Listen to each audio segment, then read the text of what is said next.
Hello, my name is Crystal Petrie, and you are watching another episode of the Crystal Petrie Podcast, Season 3. On today's episode, we are going to dive deep into what makes great leaders truly great, not just in strategy, but in spirit. Today, we're exploring how male leaders can elevate their communication, strengthen their emotional intelligence, and redefine leadership through empathy, authenticity, and connection. Because real power isn't just about what you say, it's about how you make people feel. And here to take on this topic is Ooh, Chris Wong. Chris, are you ready for this topic? no pressure. Yes, I am ready.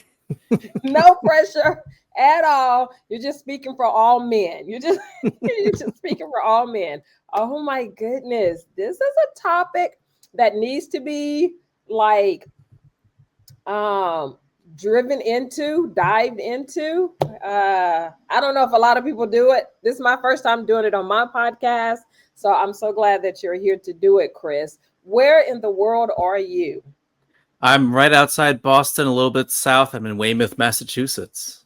Excellent, excellent. So let's talk about this understanding leadership and communication. How would you define effective communication in leadership today? I think it's getting the message you want across and understood in a way that makes sense to the other person. Because I always think of it as the image of like both sides of a filter. How you're describing a situation is through your filters, and how a person's receiving information, receiving that message is through their own filters.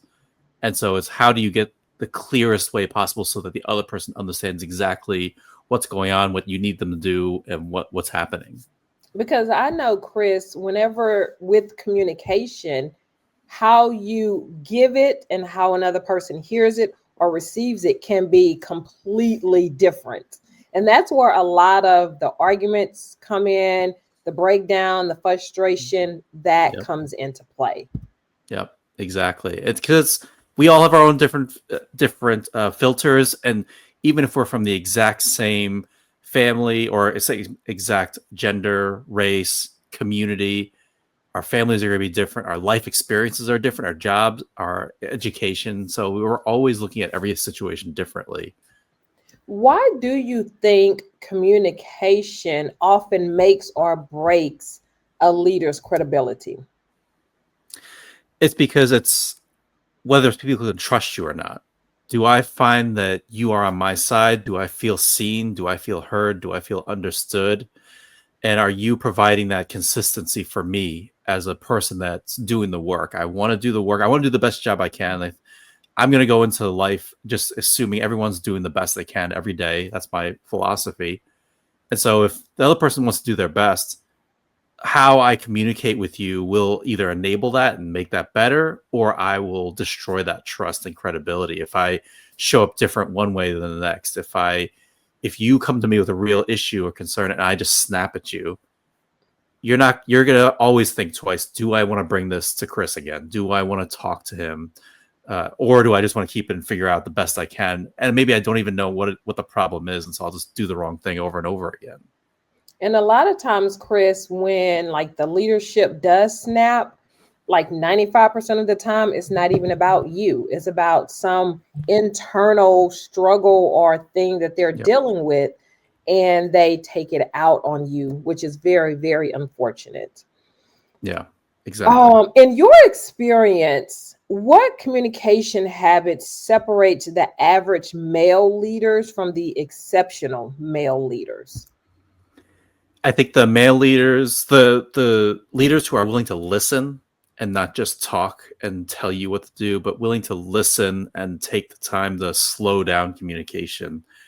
It's so easy for guys, for men to want to be in a rush and to assume that it's very straightforward and obvious what I'm describing. And they need to slow down and just be curious. And it's not that we're trying to be somebody's therapist, or we're not trying to uncover all the different issues going on in the world and in this person's personal life. But you do need to listen to understand what the problem is and listen to why something's happening or why a person is doing something. So you want to be able to slow down communication and not have your own ego get in the way. It's, you are leading a team meeting and you're brainstorming. Mhm. It's not putting your voice first. It's letting other people speak so you can hear what they have to say, be curious, and realize that your words carry weight. And so if you give an idea, people will just say that's just the way it is, right? Internally. How has traditional ideas of masculinity, which we know that those ideas are fluid and they're changing every day and they're changing every year, but how have traditional ideas of masculinity shaped how men communicate in leadership roles? Well, I think it's the not talking about emotions. I think traditionally we don't talk about emotions. We don't talk about feelings. We don't spend a lot of time. We have spent a lot of time talking about who's going to speak the loudest and who's going to be the loudest voice in the room, and I'm just going to say it. And so I think a lot of those two big things tend to impact men a lot. Is that not willing to listen, not willing to hear what's going on in the feelings that are happening in the situation, and then also being wanting to be the first voice to speak and share. And I'll actually add a corollary. I think for a lot of men, it's not that they don't want to hear emotions; it's that because we were always raised not to think about it or talk about it or access it, it just becomes a totally different language. We're not even thinking about it. We're not even considering it. And maybe we would care about feelings and emotions, but we just never talked about it. And so it just doesn't register as a thing that's important in everyday life. Do you think male leaders face a unique challenge with empathy, vulnerability, feelings, like all those, the mushy stuff? Do you think they face a unique challenge in that space? Why or why not? Especially when they're trying to lead. Yeah, I think and also I think it's generational too. I think some of the older generations were much more, we don't talk about emotions, those aren't important. That has no place here in the workplace or our team. We just need to get things done. And also it depends on your industry, right? Like if you are in a blue collar trade, right? Like it doesn't matter how you feel about the electricity not working or your pipe being broken. You just have to fix the pipe, Hmm. right? It just has to happen, regardless of how you feel about it. I think younger generations now, what I've noticed, a lot of millennials and younger guys tend to be more in touch or have a more vocabulary of their feelings, and they're willing to talk about it.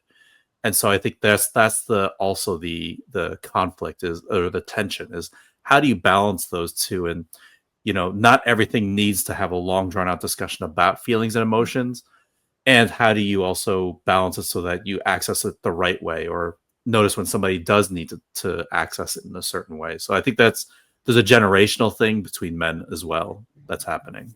Chris, I think what you are doing is so important, especially because, and I don't have the exact numbers, maybe you do, the majority of leadership in America is male dominated.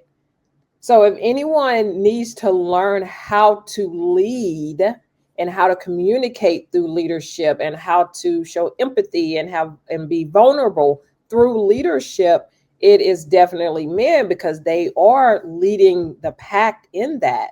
With that being said, Chris, how did you get into this space of being a mentor, of being a coach, focusing on male leadership? Yeah, I am a man Yeah. myself, and when I started off on my own, when I just started doing my own business, I've always had a career working with people who are underrepresented in the first place. And so when I was a full time therapist, I was working with problem sexual behaviors, and that's not a field people tend to want to work on. They want to work with the survivors or the victims, and so I think I've just always had that mindset of, hey, everybody needs treatment and support as well. It's Yes. not just certain populations that need help.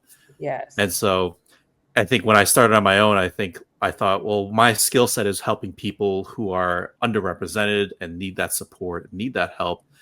And as men, I don't think we get enough support. I was talking to a neighbor who was wearing, she was wearing this sweatshirt saying "Mom support moms," And I think that's great. And I said, what about supporting dads? And she was like, dads get plenty of support.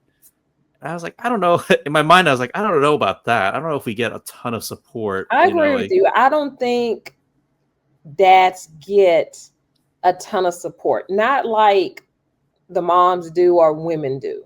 And that's Right. just me. I mean, maybe I'm wrong, but that's just what I think. I think there are pockets. I don't think it's as widespread. Like there was during the pandemic, there was a Netflix movie that came out with Kevin Hart where he was his wife died in childbirth, and so he had to raise this baby I by saw that. himself. That was such a good movie. Yeah, it was. And one of his struggles was he could not find like a baby and me support group that was with dads because it was all women, and they were like, "Well, you Right. can't join this group." And he's like, "But I got nobody. I can't. I Yep. need I somebody to remember help me that. figure this out." And so like for me, I kept thinking about that, and like one of the also other issues I'm passionate about is suicide, and there's high rates of suicide, completed suicide among men, especially older men and younger men. And so for me, I wanted to find a way, how do I support men who feel like they're on an island and truly they want the support? Most men want support, they want friends, they want to be in a community.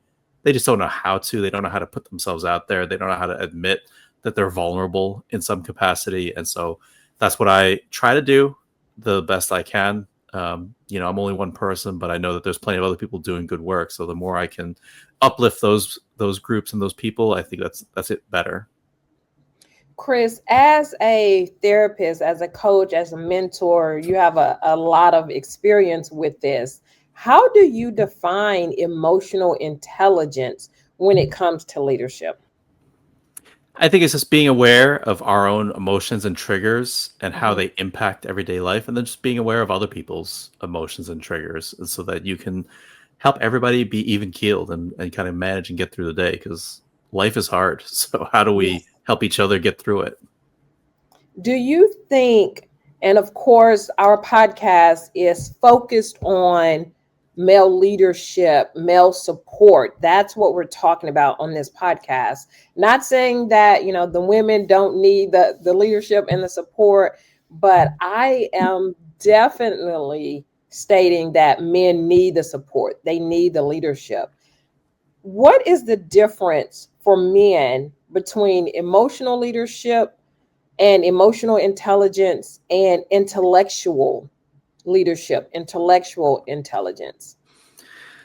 I'll give a good example of one of the first CEOs I worked with. He's a CEO of a hospital, and he came from an accounting background, and he had done lots of great things in his career and was really smart and really intelligent and knew how to lead like through crisis. Like the hospital itself, when he took over, was going through some financial crisis, and they brought him in to fix things, and he was really good at that.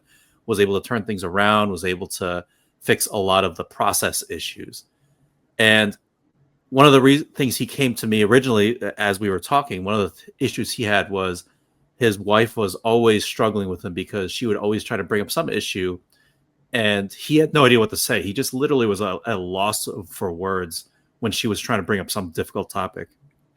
And it made her even more angry that he would not respond, that he would just be there silent.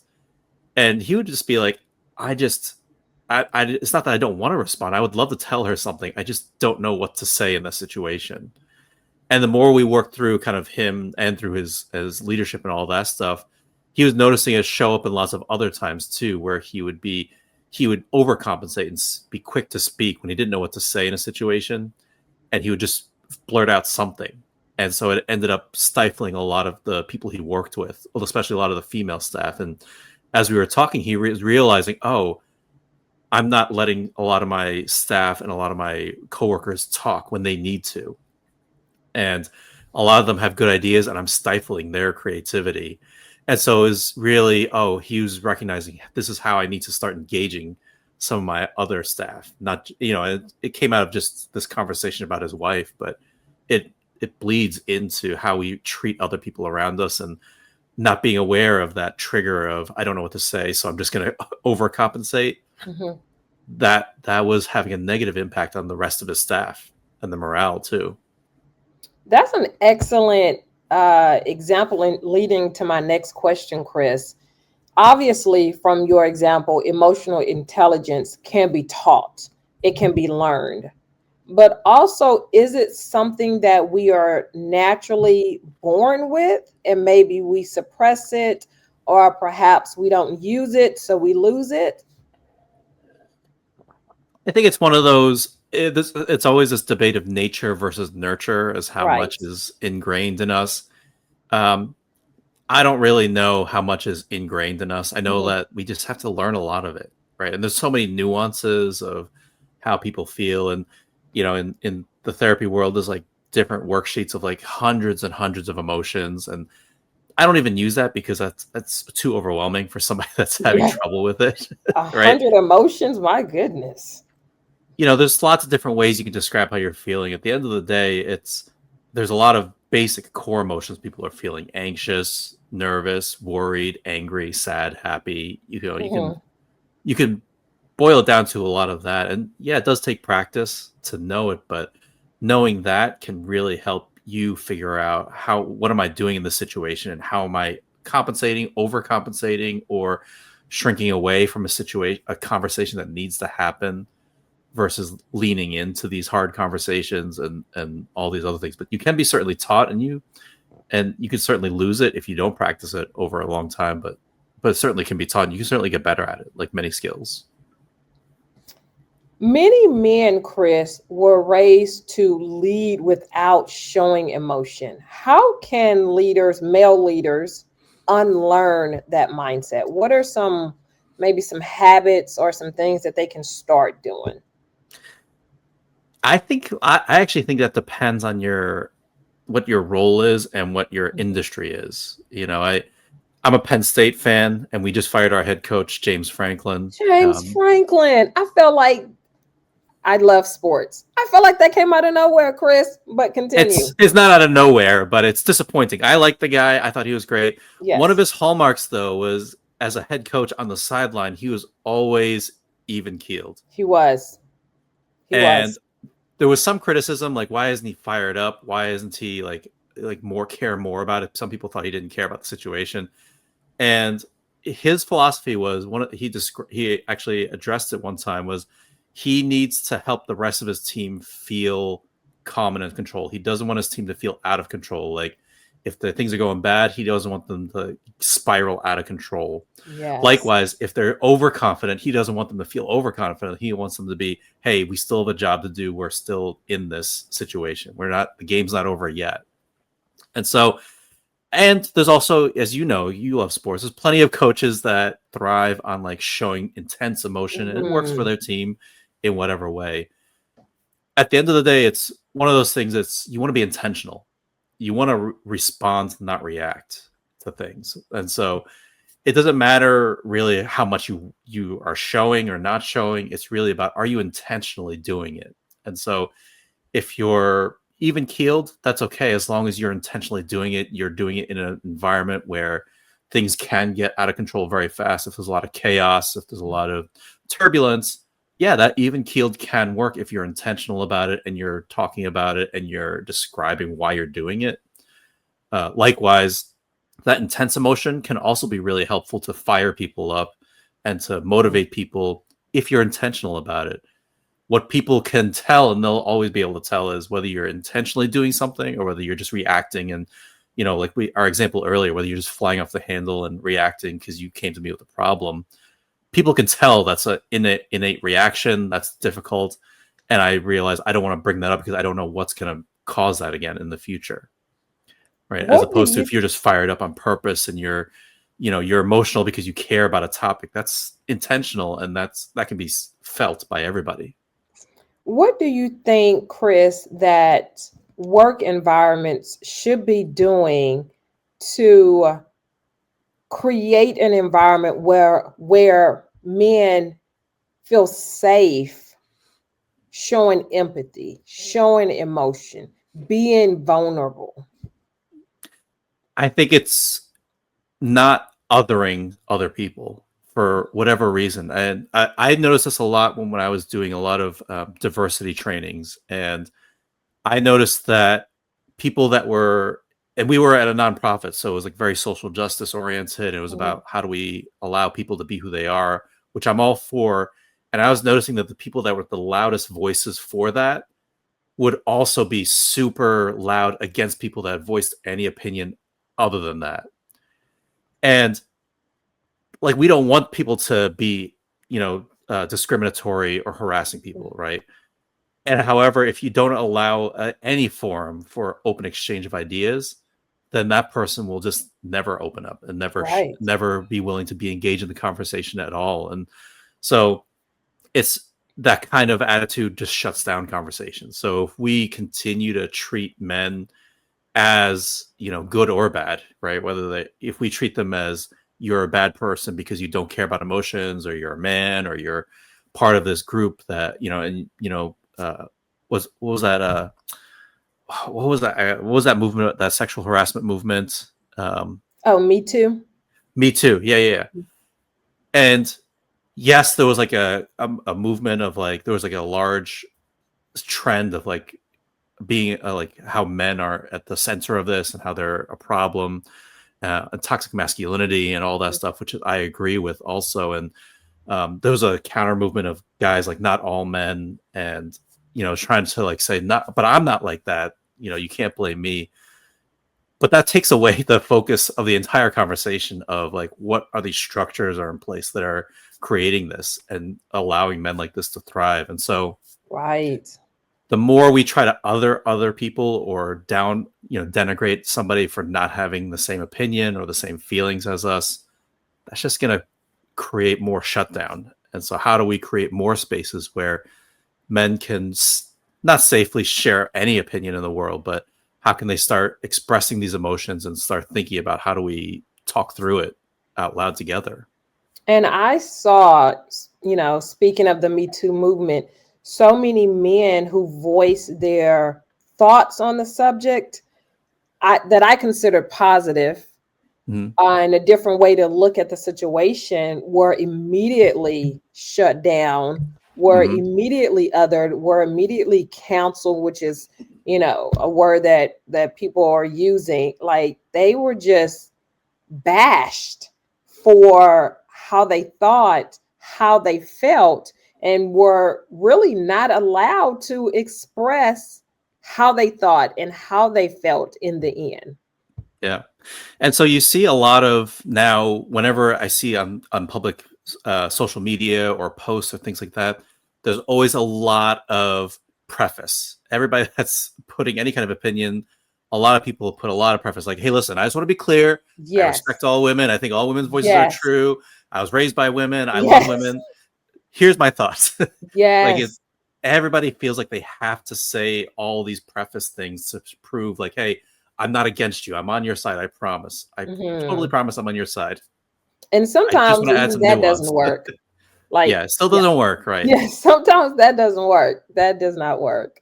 So, what role do you think self awareness plays in helping leaders grow beyond their ego, when it comes to leadership, when it comes to communication? Yeah, I think about this in terms of power, and I always talk about it's not just hierarchical power, right? Like, obviously, if you're a VP talking to a frontline manager, yes, there's a hierarchical power difference for sure. But there's always those implicit power things, right? Like race, age, gender, sexual orientation. All of those things will put you in a majority or a minority situation with the other person you're talking to. Even language you speak, even myself, I'm Chinese. If I speak to somebody that's native born Chinese, I was born in America, somebody that's native born Chinese, there's always that look of, oh, I'm not fully Chinese because I was born in America, Mm. right? Whereas here, if I was talking to just another white American, I'm not seen as fully American because I'm Chinese. I'm visibly Chinese, right? And so there's always that weird implicit power difference. And so I think for any leader, male or female or non-binary or any other gender, it's thinking about, what does your appearance, where do you fit in with all these things, and how are you coming across as somebody that's any difference, right, of any domain, because that will play a role in how you view a situation and relationship, how they view it as well. You know what, Chris? I did not know that that dynamic existed in the Chinese culture, with being born perhaps in China versus being born in America, that there was kind of a distinction. It's a very small one, right? Like Mhm. like if it was like if we had to have a race war, right? And it was like Chinese people, we would all be together, but like on an everyday life, we're gonna be seen a little bit different. Like I remember when I went to Hong Kong for my grandmother's funeral like 10 years ago, and I was just talking to the waiter, and the guy was like, "What is your accent? I don't understand what your accent is because it's so like foreign. It's so weird." Yes, yes. Okay. So, Chris, how can male leaders navigate feedback that actually challenge or push back on their leadership style and their communication style? I think we just have to get better at not reacting. Again, not reacting, responding, and just take it in and Hmm. just take time to reflect and think about it. What part is true? What part's not true? It might be totally not true. And I'll share a quick story. Is I was facilitating a 2 day training one time, and I was helping a new facilitator. I was training her, and she wanted to do it. She loved the material. She was just very unconfident because she was a unconfident public speaker. She didn't do it very much, and during the 2 day training, I'll remember for the rest of my life. She multiple times looked over at me because she forgot what she was going to say, forgot where she was in the script or the process, and she looked at me scared, like, "What do I do next?" And I jumped in to help her, and we got through it. And she became a really good facilitator over time. But the feedback from the rest of the group was it was an all female group department actually. The feedback was that I was misogynistic, that I hated women, and that I was placing my co-facilitator in a dangerous spot. She looked scared because she didn't want to like upset me, Wow. and there was no way for me to ever respond to this group. I couldn't go back to them in any way Yes. to like describe it. So for me, it's thinking obviously that's not true. However, there must be an element of like, what can I do differently so that I don't even give off that impression in the future? And there's minor things I can change. Like I did change minor things in the future.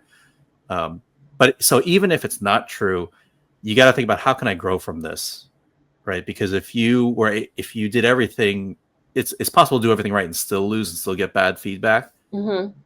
However, I always look at it as how can you at least learn something, anything from it, and try to get better so that you don't possibly put anybody else in that situation in the future. That's amazing to me, Chris, that you took that view of that feedback that they gave you. You took the view of it's not true, but how can I grow from this, and how can I learn from this, and how can I perhaps change my behaviors because of this feedback? I know a lot of people, men and women, would have been outraged at that feedback, especially if it's not true. I mean, I was not happy with it. There's no part of me that Yes, was like, "Oh yes, yeah, of this is course, great. of I will take it." course. But and like obviously now it's a good story to tell. It's a really useful story to tell. But at the time, I was certainly unhappy. And luckily, my boss, who was a woman, she was also like, "I know you're not like this. I just have to give you this Yes. feedback because you gave it to me."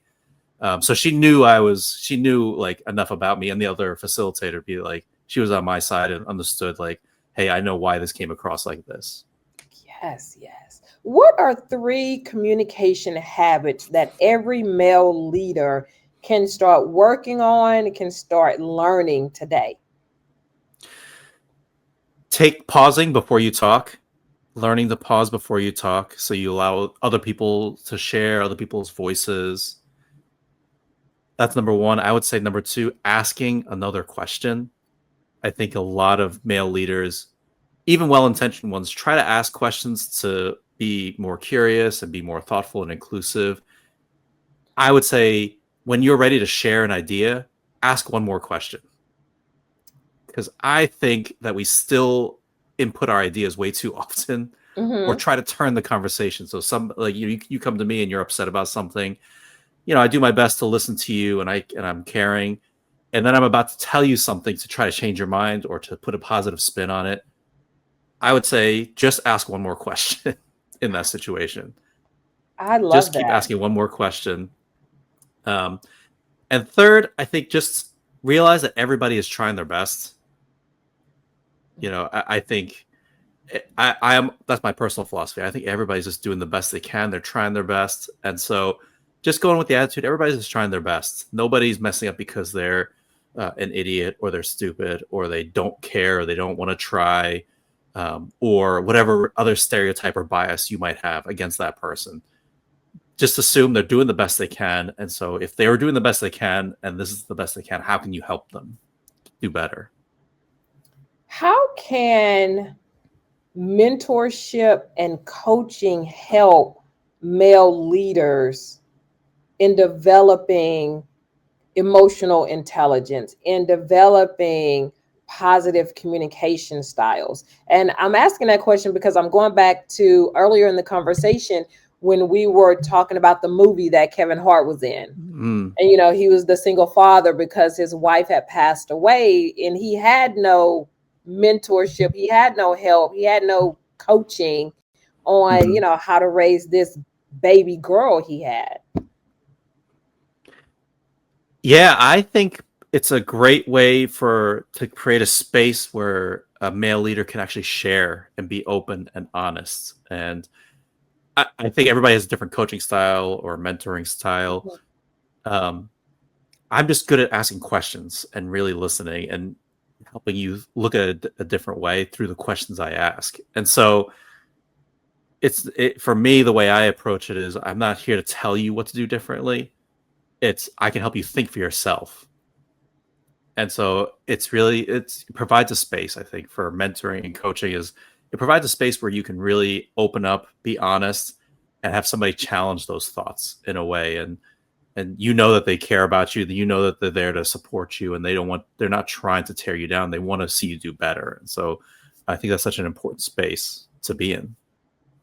How can men that practice and apply emotional intelligence affect the culture at work? I'm a big fan of the movie Remember the Titans with Denzel I just Washington. watched that movie this weekend. It's so good. I watched it again. Yeah, I love it. And do you remember when the one linebacker, he says attitude reflects leadership? Yes. Yeah, I'm a big proponent of that. I use that quote everywhere, and I think that's such a great way to describe how leaders impact the culture with how you are approaching your work. If you're approaching your work and you're demonstrating that care, and you're helping people feel like they can bring themselves to work and they're not feeling like they're walking on eggshells, but that you care about them, they're going to feel like, okay, now I can come in and do the work and do the job that I'm supposed to be doing.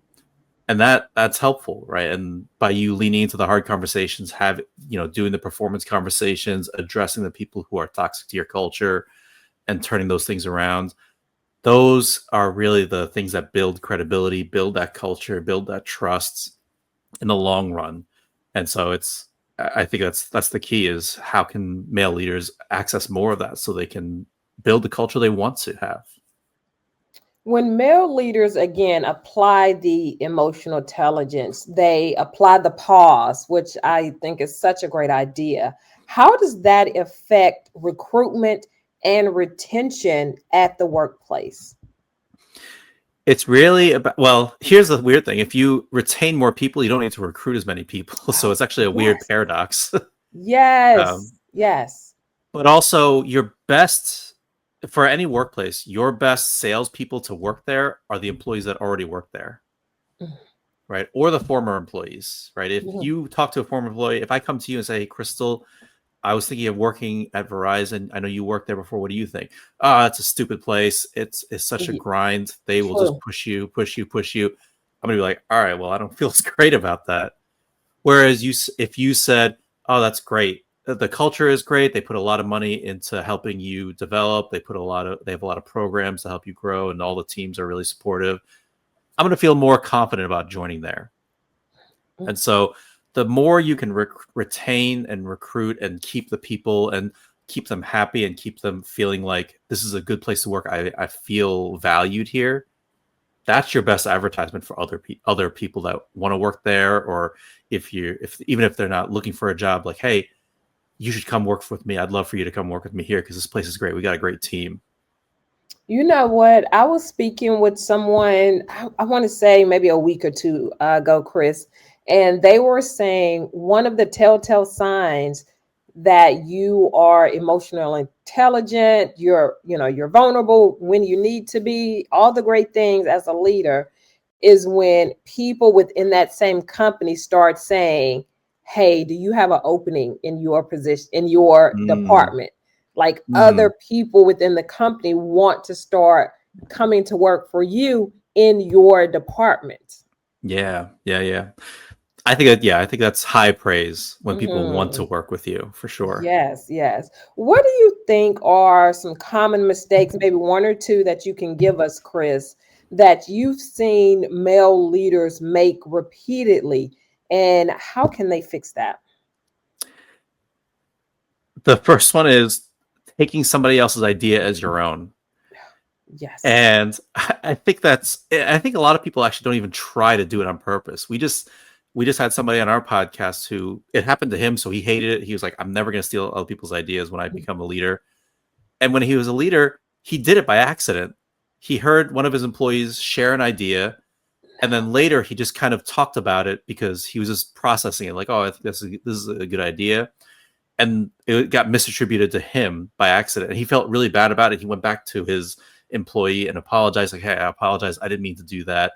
He went back to the other person and said, hey, listen, actually, this was this other person's idea. And he didn't, but it's so hard to do because like a lot of times you might just process out loud. If you're a person that repeats information, Hmm. you might just accidentally do it. But regardless, whether you do it on purpose or not, just stop doing it. Stop stealing other people's ideas and just give credit. Like, hey, I heard this cool idea from Crystal earlier, or I've been thinking about this idea that Crystal said in our 1-to-1, or hey, earlier in the meeting, did you hear Crystal had this cool idea? I wonder if we should try that. But stop stealing other people's ideas and start Yes. just be more mindful, be more intentional about when you have an idea or share an idea, where did it come from? I think that's one mistake is doing that. And second mistake is just not thinking about your communication at all. Is just thinking about just going based on your own instinct or your own how you were raised or how you want to do it. It might be the right way to do it. You might have great instincts. If you don't think about it, though, it's still not intentional. It's just automatic reaction, and Mhm. it might work some of the time, it might not work others, and you don't want to be, you don't want to put yourself in a bad situation by accident, right? So be intentional and just start thinking about how am I communicating? What words am I using? Will it land? Like, what's my audience? What do they care about? How do they need to get this information? So I have a few more questions for you, Chris, before we Yeah. say goodbye. What advice would you leave our listeners, especially if they're men?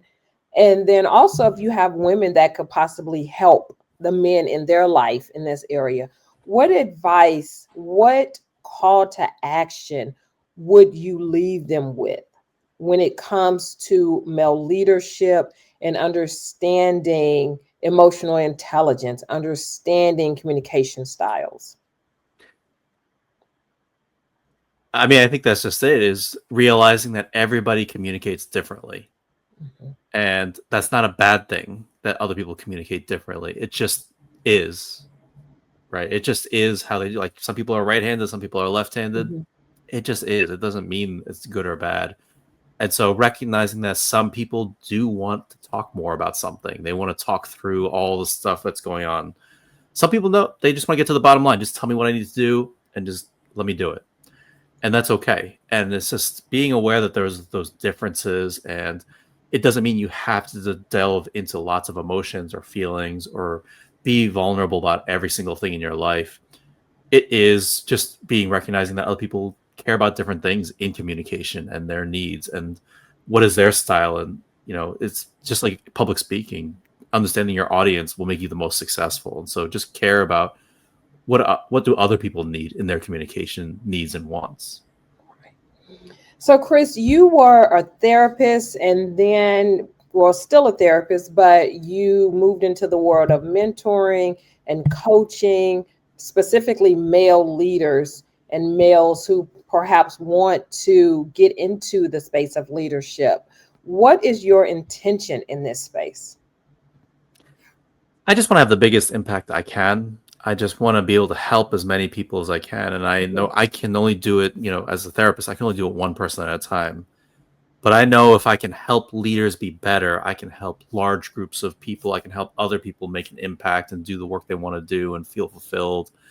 And so I just want to have as big an impact as possible. And I know that creating good leaders is my way of contributing to that. And my final question for you, Chris, who do you think would make a great guest on the podcast? But you have to help me get them on. Yeah, I actually have two as we were talking about this. I'm going to suggest Jordan Holmes. He's a guy I met recently. He's a speaker, he's a writer, he's a musician, and he just does a lot with men's mental health, mental well-being. I think he would be great to talk about this topic. And I will absolutely help you get to talk to him. And the other one is Rick Fernbaugh. He's what is his job title? He does leadership development at some company, some national building company. But he was a Marine, and he's a person that is really delved into the world of emotional intelligence and leadership development. And we had him on our podcast talking about emotional intelligence as a leader. So I think he would be also great because he's seen both, where there's coming from a culture where there does need to be emotional intelligence, as much emotional intelligence, to the world where it's still a trades, so you don't need a ton of emotional intelligence, but he's seen firsthand how it helps you be a better leader all around. Wow, both of them I feel like will be amazing. Yeah. They'll be great. Yes. Thank you so much, Chris, for being on my podcast. And thank you so much for educating us about, again, what I feel like is so needed, teaching men about emotional intelligence, teaching men about communication styles. And I feel like you also create the safe space that men need to be able to talk and voice their thoughts and their emotions. Yeah, I appreciate that. Just doing the best I can. Yes. And to my community, thank you so much for tuning in and watching. You can get Chris podcast and all of my other podcasts on YouTube Podcasts and Apple Podcasts. And remember, you always have time to listen and learn on the go.